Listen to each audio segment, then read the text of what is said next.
Hi guys, it's Kelly Shalal, registered dietitian and personal trainer behind the healthy living blog Hungry Hobby, where I share no BS nutrition tips, workouts, and lots of healthy recipes, of course. And the reason we're jumping on today is to show you how to make oat flour in less than 2 minutes.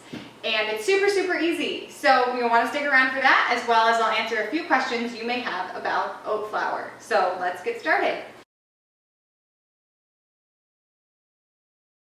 So the reason I'm jumping on today is because one of my recipes has gained a lot of popularity. It's my honey oat flour bread. It's made with only oat flour, no other type of flour in it. And actually, by popular demand, I created a second recipe called savory oat flour bread that is also very popular. And through those posts, I've gotten a lot of questions about oat flour. And you guys, I've been using oat flour for years now because oat flour is cheap, it's healthy, it's got fiber and nutrients and all the good things that about oatmeal that can, lower your cholesterol and improve blood sugar and all those things. And like I said, it's cheap. So I've been using it for years, and so I'm so excited to share with you how easily you can make oat flour at home in less than 2 minutes. So one of the questions I get is, what type of oats do you use for oat flour? What I have here today is just regular rolled oats. I get them from Costco. You can also use quick oats or steel cut oats. It does not matter. You can use whatever type of oats to make oat flour as long as you can grind them. Now, here's the thing. I get my oats from Costco, like I said. The other question I get about oats, or confusion I often run into about oats, is are they gluten-free? And in fact, oats naturally do not contain any gluten at all. However, oats are often processed in a facility that also processes gluten-containing grains, like wheat. Gluten is a protein found in wheat and other grains, but not naturally oats. So, oats can become cross-contaminated in processing. So, if you need gluten-free oats, you need to get certified gluten-free oats, and make sure you avoid the bulk bins at health food stores, because that's not going to be the place for you. We don't do a lot of gluten in our house, but we do not have anyone with celiac disease, so we don't need certified gluten-free oats in our house, so I just get these from Costco. Another question I get is, what can I actually use oat flour in? Here's the thing, guys. Oat flour is kind of on its own little pedestal. It's like up there, like hanging out, thinking it's the bomb, and it really doesn't substitute well one-for-one with any kind of flour. I think, if you're trying to substitute oat flour for like an all-purpose flour, you're going to be disappointed for the results. I say leave those food fails and the disasters and all of that to the food bloggers who can business expense those unedible products when they try to alter a recipe, like myself. And you just find recipes that are already developed using oat flour. I've got a ton on my blog. I'm going to share a roundup about it, and I will share all these frequently asked questions in a post and link to it below. However, like I said, I would just use the oat flour recipes. If you have a request for a recipe that you cannot find online a great recipe for, then please email me, kelly@hungryhobby.net, leave a comment on this video, or DM me on Instagram at @hungryhobbyrd, and I would love to help you develop a recipe. And like I said, I can business expense the 5 tries that it takes me to get it going. Some sources say you can substitute up to 25% of oat flour for all-purpose flour, but I mean, again, it's a very difficult flour it's not a difficult flour to bake with or work with if you're using the correct recipe, but as far as recipe development goes, you really have to know what you're doing. That being said, if you're out of oat flour, another substitute, or you can't use oat flour, you're sensitive to oats, whatever the case might be, another substitute that's similar to oat flour is chickpea flour. If you're using about a cup or less of oat flour, I think chickpea flour is a great substitute. So whenever I'm using oatmeal flour, because it is so absorbent, as a binder, say in meatballs or other types of recipes, you can sub chickpea flour there. So let me know if you have questions on that. Otherwise, let's get to how to actually make oat flour in under 2 minutes. So I've got 2 machines here. One is my handy dandy food processor that is about, 6 years old and still chugging along. And the other one is my Vitamix, which is even older and also still chugging along. 2 must-have healthy living appliances as far as I'm considered, and I will share links to the ones that I have below that have kept me going for years and years. These are great for all types of things, but making oat flour is probably one of the things that I do the most. I, to be honest, use the food processor a little more frequently than I use the Vitamix as far as making oat flour goes.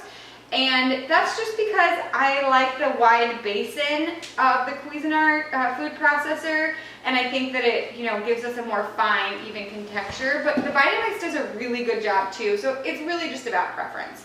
So we're going to start over here in the food processors. So another question I get is about conversion rate.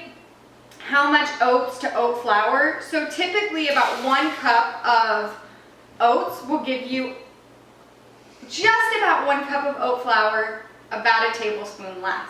For most of my recipes, that kind of difference will not matter, but in some recipes you might be following online, it could make a huge difference, so keep that in mind. All right, so we've got them in there. Literally all we've done is dump them in there, and now we're going to turn it on.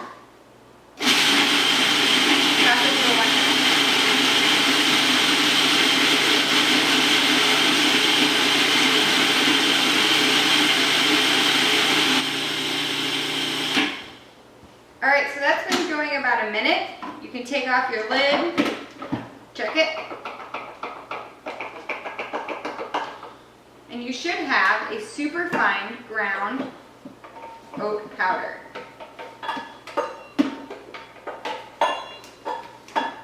If your grind is not super fine, just grind it for an additional minute. That's it. That's how you make oat flour in the food processor. So in order to make it in a Vitamix, you're literally going to do the same thing. So for the Vitamix, take the lid off, or any kind of high-powered blender like a Blendtec, etc. Put it in, and you'll see there's a slight difference here.